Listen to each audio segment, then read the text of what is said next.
ഉണ്ടെങ്കിലും ക്ഷണം സ്വീകരിച്ചവർ വളരെ ചുരുക്കമാണ്.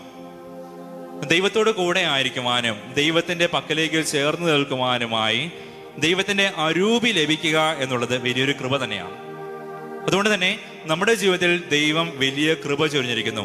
ദൈവിക സാന്നിധ്യത്തിൽ സമാധാനം കണ്ടെത്താനുള്ള കൃപ. ആലോചിച്ച് നോക്കുക, ദൈവിക സാന്നിധ്യത്തിൽ സമാധാനം കണ്ടെത്താൻ ഒരു കൃപ വേണം. ഈ ലോകത്തിൽ ഒരുപാട് കാര്യങ്ങൾക്ക് പിന്നാലെ നമ്മൾ ഓടുന്നുണ്ടായിരിക്കാം. ഈ ലോകത്തിലെ ഒരുപാട് കാര്യങ്ങൾക്ക് പിന്നാലെ നമ്മൾ വെപ്രാളം കഴിച്ച് ഓടുന്നുണ്ടായിരിക്കാം. ഒത്തിരി കാര്യങ്ങൾ നേടി എന്നൊരു ചിന്തയും നമുക്കുണ്ടായിരിക്കാം.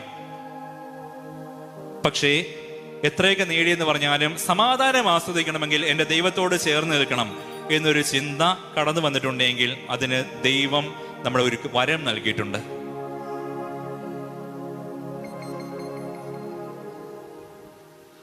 ദൈവം ഒരു വരം നൽകിയിട്ടുണ്ട്. അപ്പൊ ആ വരം സ്വീകരിക്കാനായിട്ട് പ്രത്യേകമായിട്ട് ക്ഷണിക്കപ്പെട്ടവർ, വിളിക്കപ്പെട്ടവർ എന്ന രീതിയിൽ നമ്മൾ ദൈവത്തോട് ഏറ്റവും നന്ദിയുള്ളവരായിരിക്കണം. ദൈവത്തിന്റെ ഒരു പ്രത്യേകത, അവൻ ഫലം ആഗ്രഹിക്കുന്നതാണ്. അവൻ നമുക്ക് വേണ്ടിയിട്ട് അവൻ വളമൊരുക്കിയിട്ടുണ്ടെങ്കിൽ, തടമൊരുക്കിയിട്ടുണ്ടെങ്കിൽ അവൻ നമ്മളിൽ നിന്ന് ഫലം ആഗ്രഹിക്കുന്നുണ്ട്. ആലോചിച്ച് നോക്കുക, അത്തിവൃക്ഷത്തിന്റെ ഉപമയിൽ ഈശോ അത്തിവൃക്ഷത്തിന്റെ പിന്നിൽ ചെന്നിട്ട് ഫലം ആഗ്രഹിക്കുന്ന ഒരു സമയം നമ്മൾ വിശുദ്ധ ഗ്രന്ഥത്തിൽ കാണുന്നുണ്ട്. എന്താ അവിടെ സംഭവിക്കുന്നത്? അത് അത്തിവൃക്ഷത്തിന്റെ സീസൺ അല്ലായിരുന്നു, കാലഘട്ടമല്ലായിരുന്നു. എന്നിട്ടും അവൻ അത്തിമരം ചോദിച്ചു. അപ്പോഴത്തേക്കും ചുറ്റുമുള്ള ശിഷ്യന്മാര് പെറുപെറുക്കാനായിട്ട് തുടങ്ങി. ഇത് അത്തിമരത്തിന്റെ ഒരു കാലഘട്ടമല്ല, പിന്നെ ഇവൻ എന്തിനാണ് ഇപ്പോ അത്തിപ്പഴം അന്വേഷിക്കുന്നത്? എന്നിട്ട് അതിന്റെ പേരിൽ അതിനെ ശപിക്കുകയും ചെയ്തു. ഇതെന്തൊരവസ്ഥയാണ്? ന്യായമായിട്ടുള്ള ചോദ്യമാണ്. അത്തിപ്പഴത്തിന്റെ കാലഘട്ടമല്ലാതിരിക്കെ അവിടെ ചെന്നിട്ട് അത്തിപ്പഴം ചോദിച്ചു, കിട്ടിയില്ല, ഉടനെ അതിനെ അങ്ങ് ശപിച്ചു. എന്താണ് അതിന് അർത്ഥമാക്കുന്നത്? കാലഘട്ടങ്ങൾക്ക് അനുസൃതമായി ഫലം പുറപ്പെടുവിക്കേണ്ടവരല്ല നമ്മൾ ക്രൈസ്തവരെന്ന് പറയുന്നത്. ഈശോയെ പിഞ്ചെല്ലുന്നവരും ഈശോയുടെ പിന്നാലെ നടന്നെടുക്കുന്നവരും ഈശോ ഒരുക്കിക്കൊണ്ടുവരുന്നവരുമായി നമ്മൾ ഒരിക്കലും കാലഘട്ടങ്ങൾക്കനുസരിച്ചും നമുക്ക് ഇഷ്ടമുള്ളപ്പോഴും ഫലം പുറപ്പെടുവിക്കേണ്ടവരല്ല. ചില പ്രത്യേക കാലഘട്ടങ്ങളിൽ ഈശോയ്ക്ക് ആഗ്രഹിച്ച ഫലം നമ്മൾ നൽകുന്നു, ചില പ്രത്യേക കാലഘട്ടങ്ങളിൽ ഈശോ ആഗ്രഹിക്കുന്ന ഫലം നൽകുന്നില്ല. അത് എവിടുത്തെ ന്യായമാണ്? അങ്ങനെ ചില കാലഘട്ടങ്ങളിൽ മാത്രം നന്മയിൽ ജീവിക്കുന്ന വ്യക്തികളായിട്ടല്ല ദൈവത്തിന് നമ്മളെ വേണ്ടത്. ചില പ്രത്യേക കാലഘട്ടങ്ങളിൽ മാത്രം നന്മയിൽ ഉറച്ചു നിൽക്കുകയും ആ ഒരു കാലഘട്ടം കഴിഞ്ഞു കഴിഞ്ഞാൽ പിന്നെ തിന്മയുടെ പ്രവൃത്തികൾക്ക് പിന്നാലെ പോവുകയും ചെയ്യുന്നവന്റെ ആത്മീയത നല്ല ആത്മീയതയായിട്ട് ഈശോ കാണുന്നുമില്ല. അതുകൊണ്ട് അത്തിമരത്തോട് ചോദിച്ച് അതേ ചോദ്യം തന്നെ നമ്മൾ നോക്കി ചോദിക്കുന്നുണ്ട് ഓരോ നിമിഷവും. അത്തിപ്പഴം എവിടെ?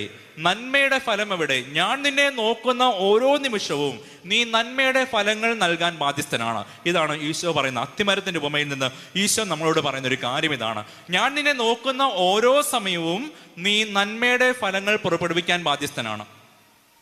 നീ നന്മയുടെ ഫലങ്ങൾ നൽകിയേ പറ്റുള്ളൂ. അത് നിന്റെ ഔദാര്യമല്ല. ഞാൻ നിനക്ക് വേണ്ടി അധ്വാനിക്കുന്ന ദൈവമാണ്. ഞാൻ നിനക്ക് വേണ്ടി എല്ലാം ഒരുക്കി തരുന്ന ദൈവമാണ്. ഞാൻ നിനക്ക് വേണ്ടി എല്ലാ സാഹചര്യങ്ങളും ഒരുക്കുന്ന ദൈവമാണ്. ഞാൻ നിനക്ക് വേണ്ടി നന്മകൾ ചൊരിയുന്ന ദൈവമാണ്. ആ ദൈവത്തിന്റെ അവകാശമാണ് നിന്നിൽ നിന്ന് നന്മയുടെ ഫലങ്ങൾ ലഭിക്കുക എന്നുള്ളത്. അത് ഔദാര്യമായിട്ട് ചില പ്രത്യേക കാലഘട്ടങ്ങളിൽ മാത്രം നൽകാനുള്ളതല്ല. നമ്മളൊന്ന് ആലോചിച്ച് നോക്കുക, നമ്മുടെയൊക്കെ ജീവിതത്തിൽ ഈ നോമ്പ് കാലങ്ങളുണ്ടല്ലേ, നോമ്പ് കാലങ്ങൾ. 25 നോമ്പുണ്ട്, 50 നോമ്പുണ്ട്, 15 നോമ്പുണ്ട്, 3 നോമ്പുണ്ട്, ഇങ്ങനെ പല നോമ്പ്. ഒരു വർഷത്തിലേക്ക് മുഴുവൻ നമ്മൾ നോക്കുമ്പോഴത്തേക്ക് നമുക്ക് ഒത്തിരി നോമ്പ് കാലങ്ങളുണ്ട്. പലപ്പോഴും ഈ നോമ്പ് അനുഷ്ഠാനം നമ്മുടെയൊക്കെ അച്ചായമാർ പലപ്പോഴും ചെയ്യുന്നൊരു കാര്യമാണ്. നോമ്പ് ആരംഭിച്ച് കഴിയുമ്പോഴത്തേക്കും മദ്യപാനം വേണ്ട എന്ന് വെക്കും.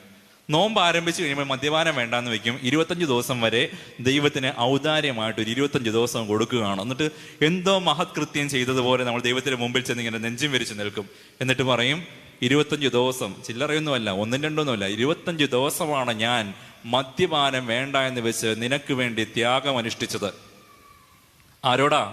ഒരായുസ് മുഴുവൻ ദാനമായിട്ട് നൽകിയവന് 25 ദിവസം പിച്ചയായിട്ട് കൊടുത്തിട്ട് നമ്മൾ അവകാശവാദം ഉന്നയിക്കും.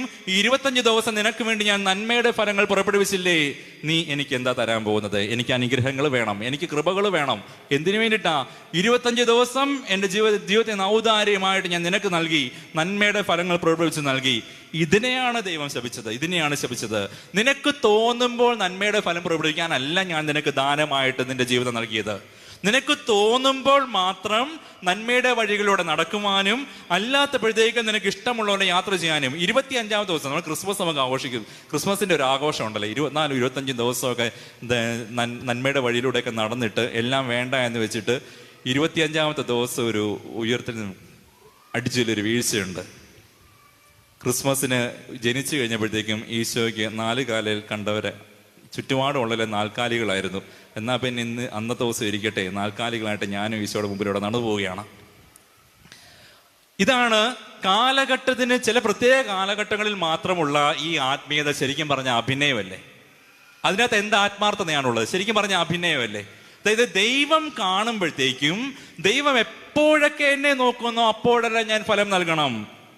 അത്തിവൃക്ഷം പ്രതീക്ഷിച്ച സമയത്തല്ല ദൈവം അത്തിമരത്തിന്റെ ചോട്ടിൽ ചെന്നതും മുകളിലേക്ക് നോക്കിയിട്ട് അത്തിപ്പഴം എന്തിയെന്ന് ചോദിച്ചത്. അത്തിപ്പഴം പ്രതീക്ഷിച്ച സമയത്തല്ല, നീ പ്രതീക്ഷിക്കാത്ത നേരങ്ങളിലും നീ നനച്ചിരിക്കാത്ത സമയങ്ങളിലും നിന്റെ ദൈവത്തിന്റെ കണ്ണ് നിന്റെ മേലുണ്ട്. നീ പ്രതീക്ഷിക്കാത്ത സമയങ്ങളിലും, നീ ഉറങ്ങുമ്പോഴും, നീ അലസനായിരിക്കുമ്പോഴും, നീ പാപത്തിന്റെ വഴിയെ യാത്ര ചെയ്യുമ്പോഴുമെല്ലാം നിന്റെ ദൈവത്തിന്റെ കണ്ണ് നിന്റെ കൂടെയുണ്ട്.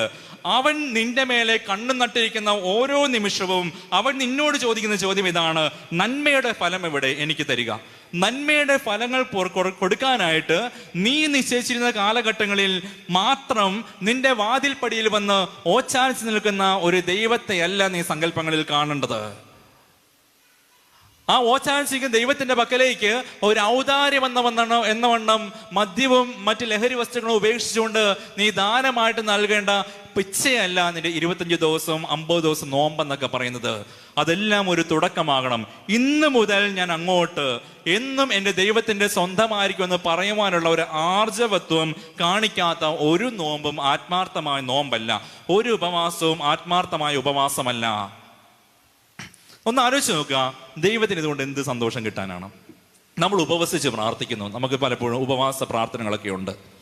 ഒന്ന് ആലോചിച്ച് നോക്കുക, ഞാൻ കുറച്ച് ദിവസം പട്ടിണി കടന്നു കഴിഞ്ഞാൽ ദൈവത്തിന് സന്തോഷമാവുമോ?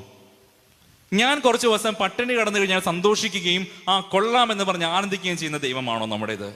ഞാൻ എൻ്റെ ശരീരത്തെ പീഡിപ്പിച്ച് കഴിയുമ്പോഴത്തേക്കും ഇത് കൊള്ളാമല്ലോ എന്നും പറഞ്ഞുകൊണ്ട് ആനന്ദിക്കുന്ന ഒരു ദൈവമാണോ നമ്മുടേത്? അങ്ങനെയാണെങ്കിൽ അതെങ്ങനെയാണ് ദൈവമാകുന്നത്? എന്നെ സൃഷ്ടിച്ച എൻ്റെ ദൈവം ആഗ്രഹിക്കുന്നതിന്റെ സന്തോഷമല്ലേ? അപ്പൊ പിന്നെ ഞാൻ എന്നെ തന്നെ പീഡിപ്പിക്കുമ്പോൾ ദൈവം എങ്ങനെയാ സന്തോഷിക്കുന്നത്?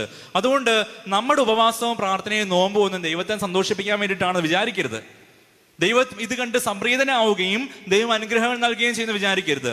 അത് നോമ്പിന്റെ ഏറ്റവും മോശമായ ചിന്താഗതിയാണ്. അത് ഉപവാസത്തിന്റെ ഏറ്റവും മോശമായ ചിന്താഗതിയാണ്. ഉപവസിക്കുന്നത് ദൈവത്തെ പ്രീതിപ്പെടുത്താനല്ല, ഉപവസിക്കുന്നത് ദൈവത്തെ സന്തോഷിപ്പിക്കാനല്ല. എൻ്റെ ശരീരത്തിലും എൻ്റെ ജീവിതത്തിലും ത്യാഗങ്ങൾ ഏറ്റെടുക്കുന്നത് ദൈവത്തെ സന്തോഷിപ്പിക്കാനല്ല. ഞാൻ നഷ്ടങ്ങൾ ഏറ്റെടുക്കുമ്പോഴേ സന്തോഷിക്കുന്ന ഒരു ദൈവമല്ല എൻ്റേത്. നേരെ മറിച്ച് എന്തിനു വേണ്ടിയിട്ടാണ് ഞാൻ ഉപവസിക്കുകയും ഞാൻ ത്യാഗം അനുഷ്ഠിക്കുകയും ചെയ്യുന്നത്? എനിക്ക് ദൈവത്തോടുള്ള സ്നേഹം കൂടാൻ വേണ്ടിയിട്ടാണ്, ദൈവം സന്തോഷിക്കാൻ വേണ്ടിയിട്ടല്ല.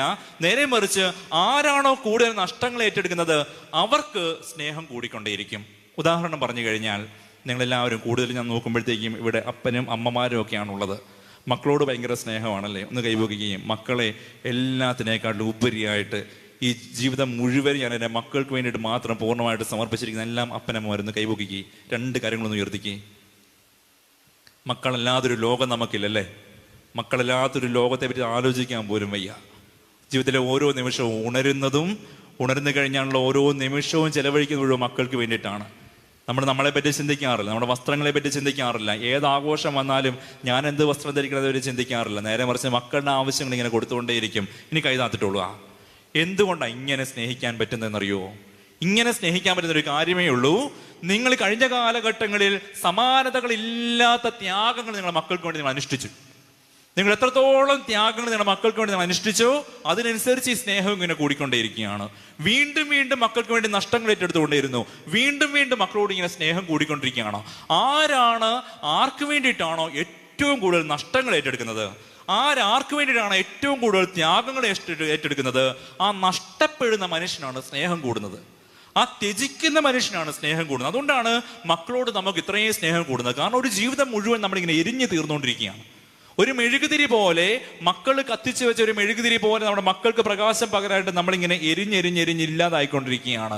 അങ്ങനെ എരിഞ്ഞു തീരുന്ന ഒരു ജീവിതമായതുകൊണ്ട് തന്നെ ഇതിനേക്കാൾ വലിയ ത്യാഗം നമ്മുടെ മക്കൾക്ക് വേണ്ടി ഈ ലോകത്തിന് ഇനി ആരും ചെയ്യാനായിട്ട് പോകുന്നുമില്ല. അങ്ങനെ ത്യാഗം ചെയ്യുന്ന ഒരാളാണ് ഞാനെന്നുള്ളത് തന്നെ ഓരോ നിമിഷവും എൻ്റെ സ്നേഹം വർദ്ധിച്ചുകൊണ്ടേയിരിക്കും. ആ സ്നേഹം ഇങ്ങനെ ഇരച്ചരിച്ച് ഇങ്ങനെ കയറിക്കൊണ്ടേയിരിക്കും. അതിന് ഒരിക്കലും ഒരു കുറവുണ്ടാവില്ല. കാരണം എന്തുകൊണ്ടാണ്? അത്രത്തോളം ഞാൻ നഷ്ടങ്ങൾ സഹിച്ചു എൻ്റെ മക്കൾക്ക് വേണ്ടിയിട്ട്, അത്രത്തോളം ത്യാഗങ്ങൾ ഞാൻ സഹിച്ചു. ത്യാഗങ്ങളും നഷ്ടങ്ങളും ജീവിതത്തിന്റെ ഭാഗമായപ്പോൾ സ്നേഹം ഇങ്ങനെ കൂടിക്കൊണ്ടേയിരുന്നു. നേരെ മറിച്ച് മക്കൾക്ക് അതേ അർത്ഥത്തിൽ തന്നെ സ്നേഹം തിരിച്ചുണ്ടോ? നിങ്ങൾ കൊടുക്കുന്ന സ്നേഹം ഒരുപക്ഷെ ഒരു 100 ആണെങ്കിൽ ആ 100 തന്നെ മക്കൾ തിരിച്ച് നമുക്ക് തരുന്നുണ്ടോ? പലപ്പോഴും ഇല്ല. എന്തുകൊണ്ടാ? അവർ നമുക്ക് വേണ്ടി നഷ്ടങ്ങൾ ഏറ്റെടുക്കേണ്ടി വരുന്നില്ല.